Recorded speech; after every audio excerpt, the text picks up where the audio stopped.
I was here for a chunk of the pandemic. At the same time, I got my first real job in this country. I fell in love in this country, and so I do feel like I belong here.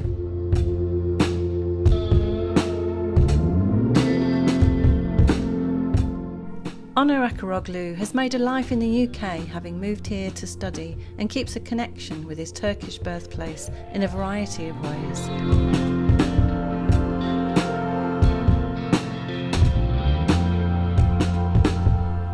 This is Writer's Mosaic, What We Leave We Carry, the series that tells the true life stories of migration to the UK.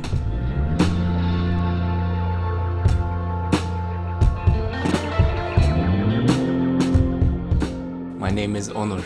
I was born in Ankara, Turkey, and Ankara is the capital, not Istanbul. I was born in 1992.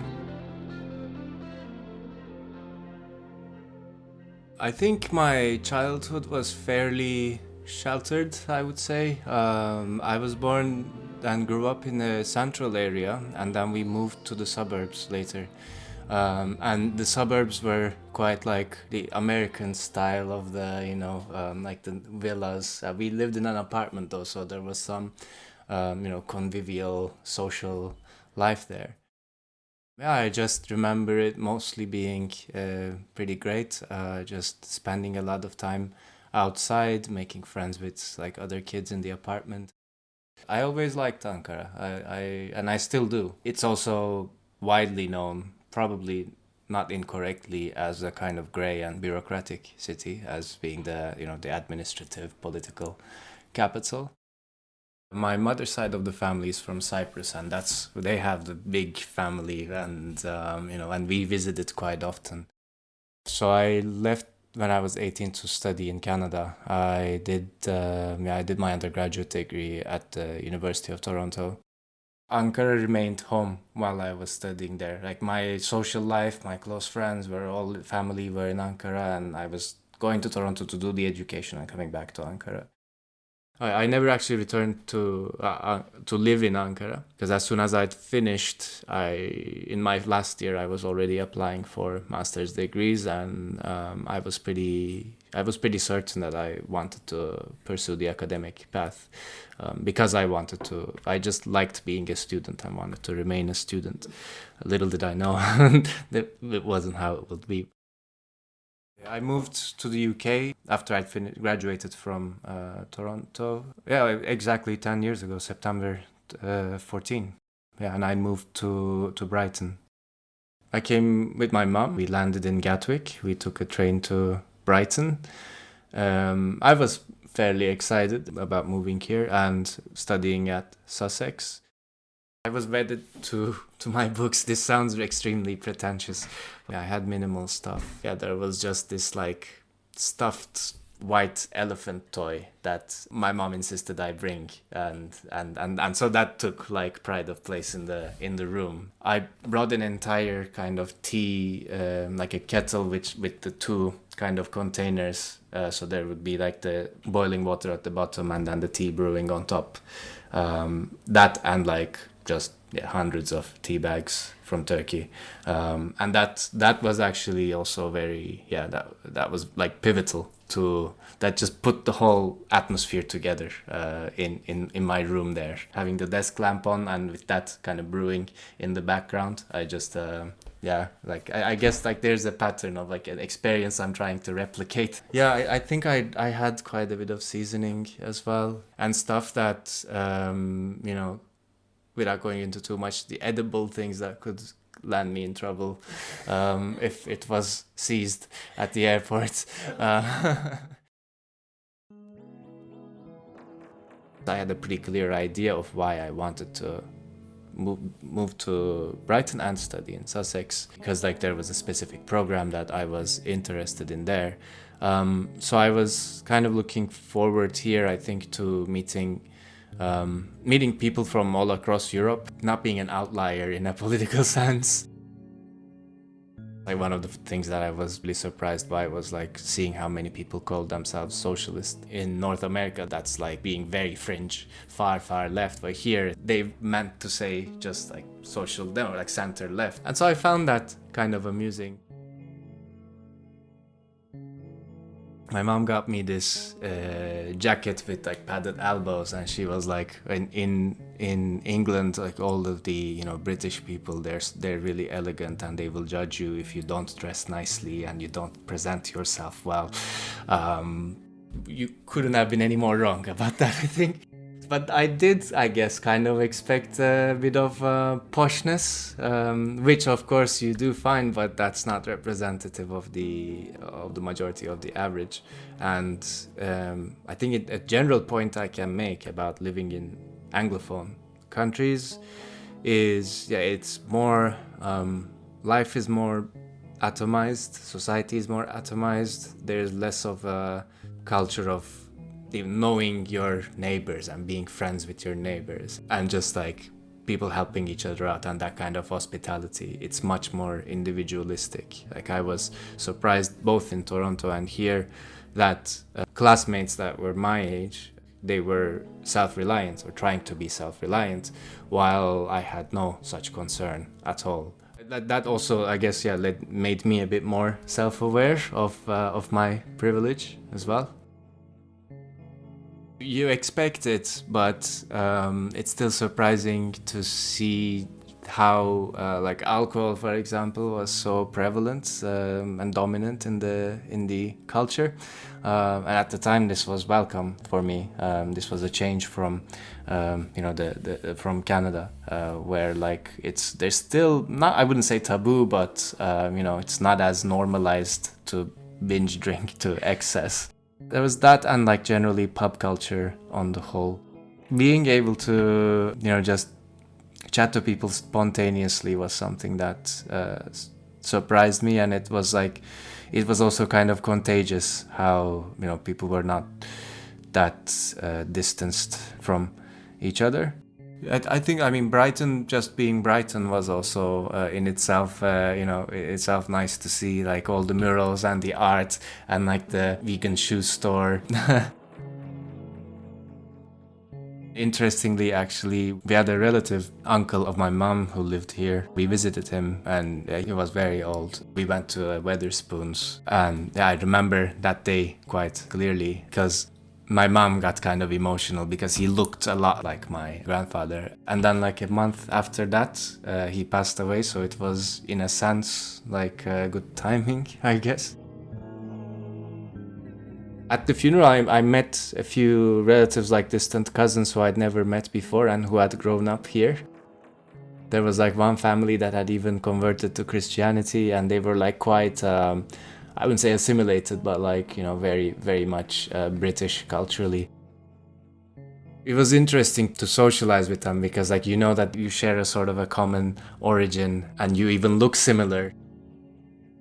I actually just showed up without knowing anyone, and someone recognized me based on how I looked. Yeah, you could see the difference as well. We were speaking like half Turkish and half English, but I didn't really feel the same kind of way of self-expression that you can kind of tell if someone's from Turkey or not, or if they've grown up here. The norm in Turkey and what's more valued is if you're kind of more confident and direct, and the way people relate to each other it tends to be like that as well. And also people gesticulate a lot. It's quite Mediterranean in that sense, and they touch each other while they're talking and so on. So I felt quite self-conscious in that sense. Like I felt like there was this it was a funeral, but there was still like an added layer of formality of I think people felt, apart from the pub scene which I discussed, in general it felt like people seemed quite reserved.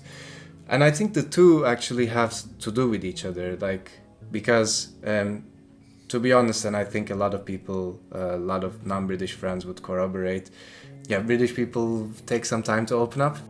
Often takes some liquid encouragement to happen. It does happen eventually, and it's great. But Yeah, it's not something that you can kind of really expect right off the bat, I guess.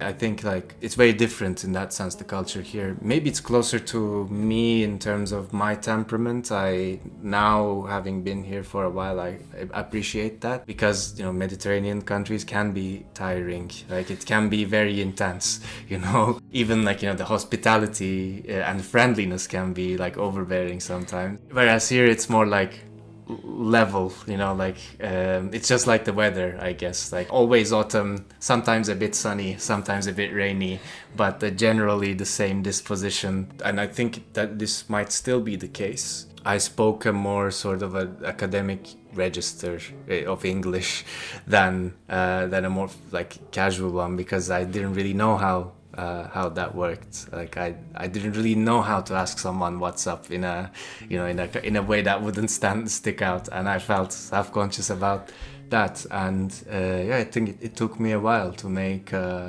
British friends. I met my partner while doing my masters. It was towards the end of the masters. I'd made friends with this German exchange student who was like very bubbly and friendly and approachable. And actually, now that I think, she also played a good, like, prominent role in, you know, bonding with other people from my class as well. Because then, you know, I introduced her to my friends, and like she became kind of part of the group. And she had a foot in the university and also one in kind of the, you know, Brighton's like alternative lefty anarchist circles. Brighton feels like a city that most people go to for work or study for a few years and then either, you know, move to London or elsewhere or go back home. At that point, my work was elsewhere, my you know, home country was elsewhere, but I could say that at that time I did feel a kind of belonging and an affection towards Brighton and everything it represents. I felt a sort of authority over the city, much more so than Ankara. So my partner's job was in London. She was working in Croydon and commuting from Brighton. So it just kind of made sense. And for me, it was actually quite tiring to commute from Brighton all the way to Birmingham. Brighton is also, you know, quite small city as well. So I think in that sense, London had a kind of an appeal with like so much more going on and so much more to discover. So it was kind of a welcome change for us. We settled in Peckham first. I think Peckham was probably the best place to move in London, in the sense that I just think there's nowhere quite like it anywhere in London, or maybe even in the country, because of the, you know, the strong kind of Windrush generation influence in it. London is still so huge that, well, one, it's easy to feel lonely, but also secondly, it's easy to feel quite ignorant. And even now I feel like there's, you know, there are like hidden gems and spots and places that I should be going out to see and to discover. But in a sense, I like the way that it's, you know, it's so inexhaustible. I've lived in London for 7 years, not counting 1 year I was away when we moved to Italy. With this added kind of stress that the whole cost of living crisis and everything brings, you know, with basically the millennial generation essentially having been screwed over, that's something that I think can be felt quite acutely in London. Like when I go out to meet people, I often don't feel like I'm at my best, especially if it's at the end of a work day. But even in weekends, I feel like I feel tired from work, and the weekend often feels like an opportunity to just lie down and do nothing. In our area, I still like that there's a really, diverse community, and I like going to Burgess Park and, you know, there being like, you know, thousands of people having barbecues and picnics from all over the place and music from all over the place, and I feel like that's not going to change either. I think that kind of communities and marginalized groups may be pushed out, but I think that kind of joy always, manifests itself in one way or the other. Most direct bond to Turkey is through food and drinks. So I still enjoy getting rakı with friends from Turkey, which is like a strong kind of liquor from Turkey.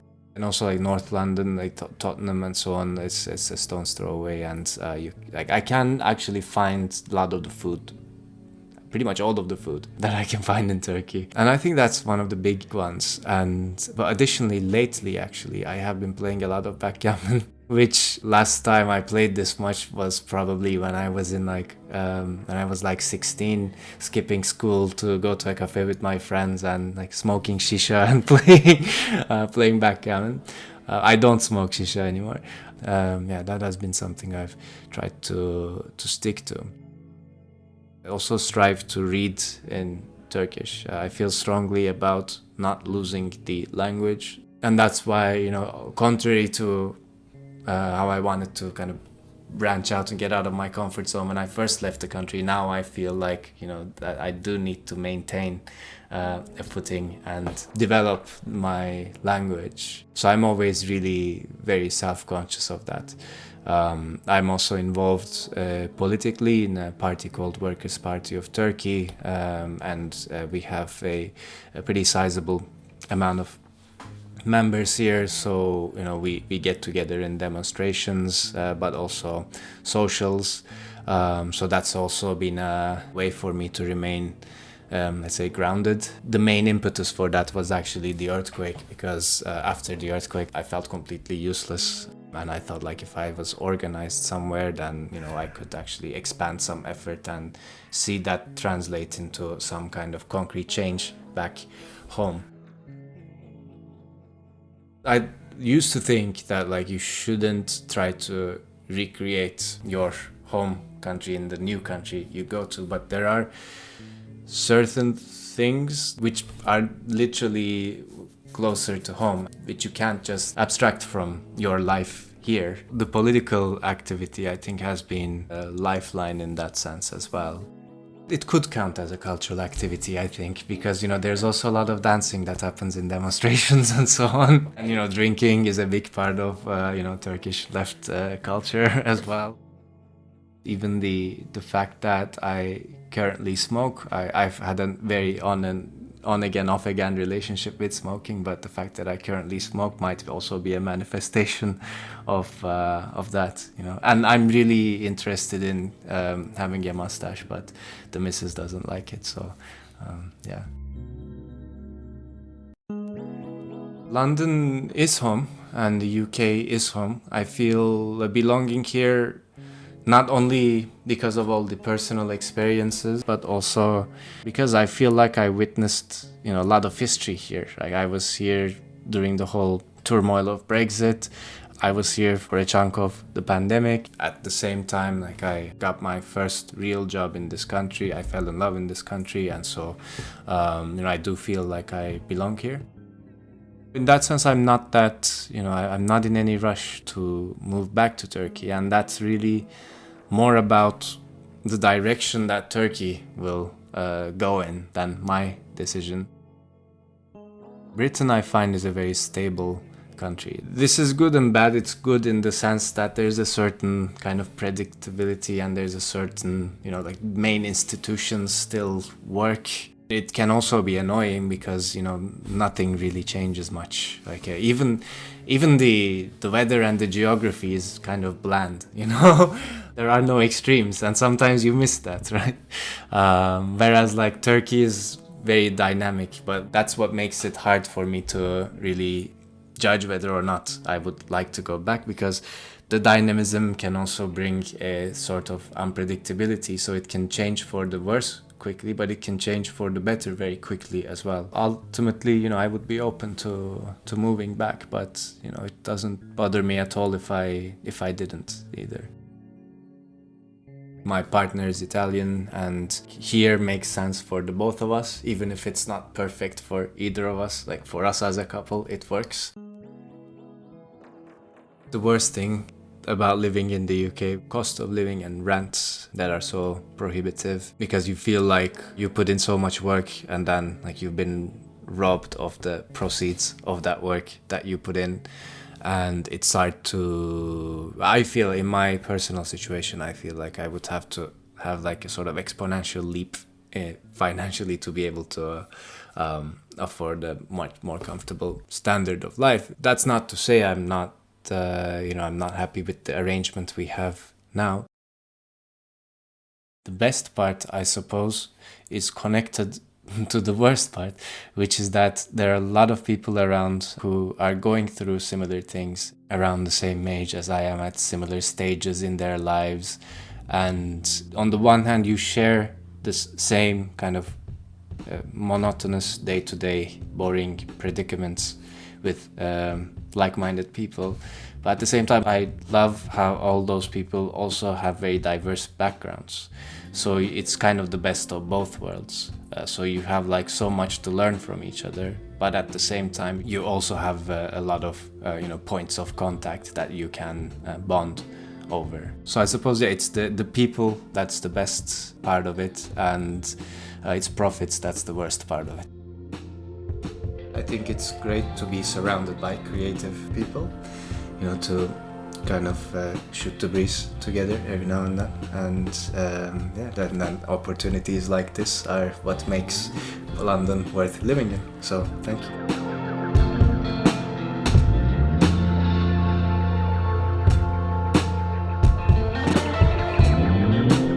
Onur Acaroğlu was talking to Amanda Villanova.